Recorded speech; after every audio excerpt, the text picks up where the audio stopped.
আর আমি কুচবিহার, ওখানে একজন কেন্দ্রের মন্ত্রী ছিলেন নিশীথ প্রামাণিক। তার পরাজয় আমরা মোটামুটি একদম 99% নিশ্চিত করে রেখেছি। আমাকে 20 তারিখ আমাদের নেতা নির্দেশ দিলেন, তোমার ভাগ্যের নন্দীগ্রাম। আর যাক, লড়াই যখন হবে তাহলে লড়াইয়ের মাটিতেই হোক। তার জন্যই আপনাদের কাছে আসার সুযোগ হলো। আমি কৃতজ্ঞ আমার নেতা অভিষেক বন্দ্যোপাধ্যায়ের প্রতি, যিনি আমাকে নন্দীগ্রামে আপনাদের সাথে কাজ করার কথা বলবো না। আমি দেখুন, আমি এই নেতা না, আপনার বুথের ভোট আমি গিয়ে করতে পারবো না। এখানে যারা হলে আছেন তারা প্রত্যেকে নেতা। আজকে শুধু নেতাদেরই ডাকা হয়েছে।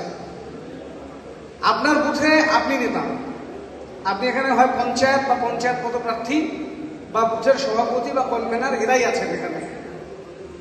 শুধুমাত্র নেতাদেরই ডাকা হয়েছে। 25 তারিখে আপনার বুথের ভোট স্বয়ং নেত্রী মমতা বন্দ্যোপাধ্যায় করবে না, অভিষেক ব্যানার্জি করবে না, তার পাঠানো কোনো দূত করবে না, ব্লকের যারা নেতা আছে তারাও গিয়ে আপনার বুথের ভোট করবে না। আপনার বুথে সেদিনের মমতা ব্যানার্জি আপনি, আপনার বুথে সেদিনের অভিষেক বন্দ্যোপাধ্যায় আপনি। আপনাকে এই লড়াই করে ভোটটা ওখান থেকে নিয়ে আসতে হবে এবং ভোটটা দাঁড়িয়ে করতে হবে।